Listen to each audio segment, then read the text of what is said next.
বগুড়ার মানুষ, আমার পর্দানিশী মা বোনেরা, আমি আপনাদের সামনে আমি একটা হাদিস তেলাওয়াত করেছি। হাদিসটা আমি আপনাদেরকে শোনাইয়া যাই। এই হাদিসটা হযরতে আনাস রাদিয়াল্লাহু তাআলা আনহু থেকে বর্ণিত। আল্লাহর নবী বলেন, কোন নারী যদি 4টা আমল করে, জোরে বলেন কয়টা? কোন নারী কোন স্ত্রী লোক যদি 4টা আমল করে, আল্লাহর নবী বলেন আল্লাহ রাব্বুল আলামিন তার জন্য 1টা নয়, 2টা নয়, 3টা নয়, আল্লাহর 8টা জান্নাতের দরজা খুলে দেয়। যখন আল্লাহু আকবার। আমল কয়টা ভাই? জোরে বলেন, আমল কয়টা? আর জান্নাতের দরজা খুলবে কয়টা? মুখস্থ করে যান, বাড়িতে যায় এই ওয়াজটা করবেন, পারবেন না? 1 নম্বর আমল হইল, আমার কথা নয়, আমার নবী বলে 1 নম্বর আমল হলো আল মারআতু ইযা সাল্লাত খামসাহা, 5 ওয়াক্ত নামাজ পড়া লাগবে। জোরে বলেন কয় ওয়াক্ত?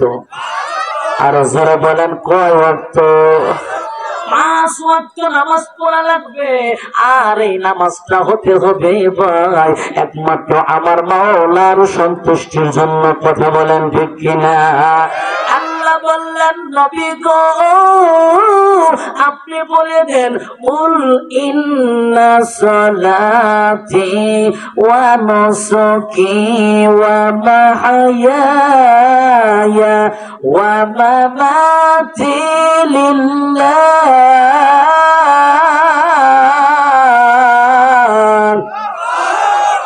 ওয়া মামাতি লিল্লাহি রাব্বিল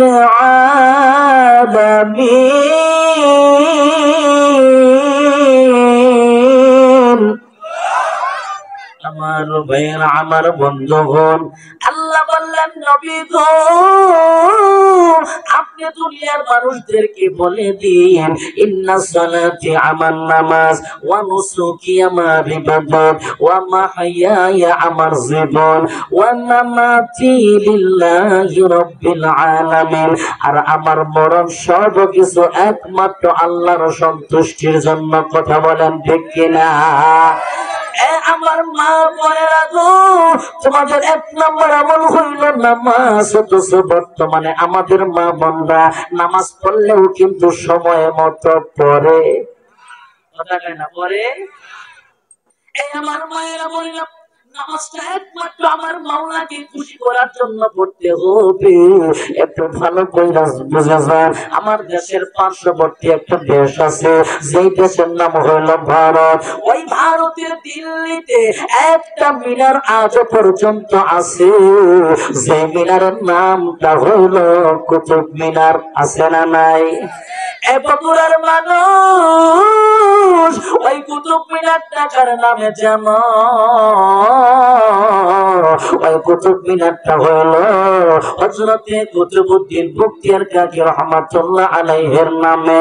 এই হযরতে কুতুবউদ্দিন বখতিয়ার কাকি রহমাতুল্লাহ আলাইহি তার শেষ জীবনে যখন অসুস্থ হইয়া যায়, খাদেম রে কি বলে, খাদেম রে আমি মনে হয় আর বেশি দিন বাঁচব না, আমি যখন মারা যাব, আমি মারা যাওয়ার পর লক্ষ লক্ষ মানুষ আমার জানাজায় হাজির হবে, আমার জানাজার ইমামতি যাকে তাকে দিয়া করাবে না। আমি আজকে নসিহত কইরা যাই, আমার ইমামতি, আমার জানাজার ইমামতি যিনি করবে তার কমপক্ষে 4টা গুণ থাকা লাগবে। জোরে বলেন কয়টা? আর জোরে কোন কয়টা? 1 নম্বর গুণ হইল যার জীবনে কোনদিন তাকবীরে উলা ছুটে যায় নাই। 2 নম্বর হইল যার জীবনে কোনদিন আসরের নামাজের পূর্বে আসরের নামাজের আগে 4 রাকাত সুন্নাত নামাজ আছে, যেই সুন্নাতটা পড়লে সওয়াব হয়, না পড়লে কোনো গুনাহ হয় না, যেটা হলো নফলের কাতারে। আল্লাহর বান্দা বলে, খাদেম রে যার জীবনে কোনদিন আসরের নামাজের পূর্বের 4 রাকাত সুন্নাতটা ছুটে যায় নাই। আর 3 নম্বর হলো যার জীবনে কোনদিন তাহাজ্জুদের নামাজ ছুটে যায় নাই। আর 4 নম্বর হলো যার জীবনে কোনদিন ইচ্ছা কইরা কোনো বেগানা নারীর দিকে তাকায় নাই। এই 4টা গুণ যার ভিতরে খুঁজে পাবে রে তাকে দিয়ে আমার জানাজার ইমামতিটা করাবে। এই 4 গুণওয়ালা মানুষ যদি খুঁজে না পাওয়া যায় প্রয়োজনে বিনা জানাজায় আমার কবর দিয়া দিবে। বন্ধুরে আল্লামা কুতুবউদ্দিন বখতিয়ার কাকি রহমাতুল্লাহ আলাইহি এবার 1 দিন 2 দিন 3 দিন পার হইতে হইতে বেশ কিছুদিন পরে আল্লাহর বান্দা এই দুনিয়া থেকে যখন চিরবিদায় হইয়া চলে যায় এমন সময় তার জানাজার নামাজটা পড়ার জন্য দিল্লি শহরে যখন হাজির করে দেওয়া হয় খাদিমে ডেকে ডেকে বলে, এ দিল্লির মানুষ এখন জানাজা শুরু হবে, কিন্তু জানাজার ইমামতিটা যিনি করবে তার ভিতরে কমপক্ষে 4টা গুণ থাকা লাগবে। জোরে বলেন কয়টা? 1 নাম্বার গুণ হইল যার জীবনে কোনদিন তাকবীরে উলা ছুটে যায় নাই। 2 নম্বরে হলো যার জীবনে কোনদিন আসরের নামাজের আগে 4 রাকাত সুন্নাত ছুটে যায় নাই। 3 নম্বরে হলো যার জীবনে কোনদিন তাহাজ্জুদের নামাজ ছুটে যায় নাই। আর 4 নম্বরে হলো যার জীবনে কোনদিন ইচ্ছা করে কোনো বেগানা নারীর দিকে তাকায় নাই। এই 4টা গুণ যার মধ্যে আছে সামনে আসেন জানাজার ইমামতিটা করেন।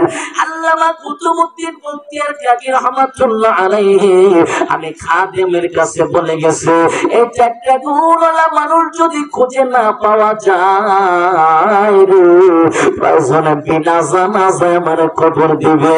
এরপরে ওই 4 গুণওয়ালা মানুষ ছাড়া আমার জানাজাটা কেউ যেন না পড়ায়। আপনারা কি কোন 4টা গুণ কি একবারে সহজ? কথা কয়েন একবারে সহজ? আপনাদের এলাকায় মনে বুড়ি বুড়ি আছে, ঠিক কিনা? বগুড়াতে আছে, আমার টাঙ্গাইলে মনে হয় নাই, আমার বাংলাদেশে আছে কিনা সন্দেহ। কথা বলেন ঠিক কিনা? বন্ধুরে জোহরের নামাজের পর জানাজা আসরের নামাজটা পার হইয়া গেল। এবার সবার চোখে পানি, সবাই শুধু চোখের পানি ছেড়ে ছেড়ে কান্দে রে। আর বলে আজকে মনে হয় আল্লামা কুতুবউদ্দিন বখতিয়ার কাকি রহমাতুল্লাহ আলাইহি আজকে বিনা জানাজায় কবর দেওয়া লাগবে। কারণ এমন 4 গুণওয়ালা মানুষ আমরা কই পাবো? বন্ধুরে মাগরিবের নামাজের সময়টা চলে আসবে ভাব। এমন সময় আল্লাহর একজন বান্দা যার মাথাটা চাদর দিয়ে ঢাকা একেবারে পিছন থেকে ডেকে ডেকে বলে, আমার একটু জায়গা দেন, সামনে যাব, আমি জানাজার ইমামতি করব। আমার মধ্যে এই 4টা গুণ আছে। জোরে বলেন আল্লাহু আকবার। এবার সামনে যাইয়া বলে কাতার সোজা করেন, জানাজার নামাজটা পড়া হলো। এবার আল্লাহর বান্দা চোখের পানি সাইরা সাইরা কান্দে আর বলে, এ দিল্লির মানুষ আমার ভিতরে যে 4টা গুণ আছে এটা আমার মা জানে না, আমার বাবা জানে না, আমার দাদা জানে না, দাদি জানে না, আমার বিবি জানে না, আমার সন্তান পর্যন্ত জানে না। কারণ আমি এই 4টা আমল করি একমাত্র আমার আল্লাহকে খুশি করার জন্য। জোরে বলেন কাকে? আরো জোরে বলেন কাকে? ইবাদত করব কার সন্তুষ্টির জন্য? আল্লাহর বান্দা বলে আমি একমাত্র আমার আল্লাহকে খুশি করার জন্য ইবাদত করি রে। এমন তো এবার সব মানুষ বলে আপনি কে, আপনার পরিচয় দেন, আপনার বাড়ি কই, ঘর কই, আপনার নামটা কি, আপনার মুখের চাদরটা সরান, আপনার একটু দেখবো। আল্লাহর বান্দা বলে না না, আমারে না দেখলে বেশি খুশি হব, কারণ আমি একমাত্র আমার মাওলার রাজি করার জন্য আমল করি। আজকে যদি আমার চেহারাটা আপনারা দেখেন আমার আমলটা ফাঁস হয়ে যাবে। কথা বলেন ঠিক কিনা? বন্ধুরে আল্লাহর বান্দাকে এবার মানুষ ছাড়ে না। এবার চাদরটা সরানোর পরে তাকাইয়া দেখে রে আল্লাহর এই বান্দা আর কেউ নয়, ওই দিল্লি শহরের মুসলমানদের প্রধানমন্ত্রী, মুসলমানদের সেনাপতি হযরতে শামসুদ্দিন আলতামাস রহমাতুল্লাহ আলাইহি। জোরে কন্যা আল্লাহু আকবার। বন্ধুরে অথচ আজ ফজরের নামাজের আজান হয় আর কত মানুষ আরামে ঘুমায়, কথা বলেন ঠিক কিনা? এ বন্ধুরা, আজকে যারা ফজর পড়লা না, ভালো করে শুনে যাও, একদিন জোহর পড়তে পারবা কিনা তারও গ্যারান্টি নাই। আজকে যে গুরুস্থানের উদ্যোগে মাহফিল রে, এই গুরুস্থানে জোহরের নামাজের পরে তোমার জানাজাও হইতে পারে, কথা বলেন ঠিক কিনা? কেমন করে ঘুমাও তুমি, কেমন করে ঘুমাও তুমি, ফজর করে কাজা ইয়ামানত হতে পারে জোহরে জানাজা তোমার, ইয়ামানত হতে পারে জোহরে জানাজা, কথা বলা ঠিক কিনা? মুসলিম হয় না জন্ম নিলেই মুসলমানের ঘরে, মুসলিম হয় না জন্ম নিলেই মুসলমানের ঘরে, কাফের মুমিন তফাৎ হয় সালাতের পরে, মানুষ সালাতের পরে। এ জীবনে সালাত যেন, এ জীবনে নামাজ যেন হয় না কবু কাজা, ইয়ামানত হতে পারে জোহরে জানাজা তোমার, ইয়ামানত হতে পারে জোহরে জানাজা, কথা বলা ঠিক কিনা? বেনামাজির লাশ কবরেতে রাখবে রে যখন, মাটির চাপে পাঁজরের হাড় ভাঙবে রে তখন, বেনামাজির লাশ কবরেতে রাখবে রে যখন, মাটির চাপে পাঁজরের হাড় ভাঙবে রে তখন, বিষাক্ত ওই সাপের সবল, বিষাক্ত ওই সাপের সবল বেনামাজির সাজা, ইয়ামানত হতে পারে জোহরে জানাজা তোমার, ইয়ামানত হতে পারে জোহরে জানাজা। কেমন করে ঘুমাও তুমি, কেমন করে ঘুমাও তুমি, ফজর করে কাজা ইয়ামানত হতে পারে জোহরে জানাজা তোমার, ইয়ামানত হতে পারে জোহরে জানাজা। জোরে আওয়াজ করে বলেন ঠিক কিনা? এই জন্য নারীদের 1 নম্বর আমল হলো 5 ওয়াক্ত নামাজ পড়তে হবে। জোরে বলেন, কয় ওয়াক্ত নামাজ? আর 2 নম্বর হচ্ছে রমজানের রোজা রাখা লাগবে, সামনে রোজা আছে না নাই? আর 3 নম্বর হইল বন্ধুগণ, আর লম্বা নয়, একেবারে সংক্ষেপ করে বলতেছি। আর 3 নম্বর হইল ওয়া আহসানাত ফারজাহা, পরস্পর্দা আদায় করা। আর 4 নম্বর হইল ওয়া আতাআত বালাহা, স্বামীর আনুগত্য করা। জোরে বলেন, কয়টা আমল বললাম? 1 নাম্বার সবাই হাতে ধইরা ধইরা শুনে নেন। 1 নাম্বার হইল আল মারআতু ইযা সাল্লাত খামসাহা, 5 ওয়াক্ত নামাজ পড়া। 2 নম্বর হইল ওয়া সামাত শাহরুহা, রমজানে রোজা রাখা। আর 3 নম্বর হইল ওয়া আহসানাত ফারজাহা, পরস্পর্দা আদায় করা। আর 4 নম্বর হইল ওয়া আতাআত বালাহা, স্বামীর আনুগত্য করা, স্বামীর হুকুম মেনে চলা, স্বামীকে সম্মান দেওয়া। এ বগুড়ার মানুষ,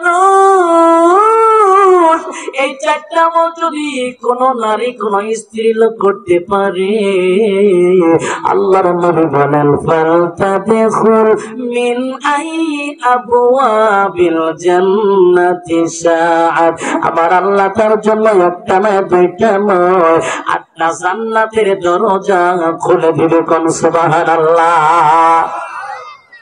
এ বন্ধুগণ, রফিকুল ইসলাম মাদানী চলে আসছে, আর লম্বা করবো না। আল্লাহর 1 নাম্বার হুকুম হইল আল্লাহ তা'বুদু ইল্লা ইয়া, আল্লাহ ছাড়া আর কারো ইবাদত করা যাবে না, ঠিক কিনা? আর 2 নম্বর হইল আল্লাহ বললেন ওয়া বিল ওয়ালিদাইনি ইহসানা,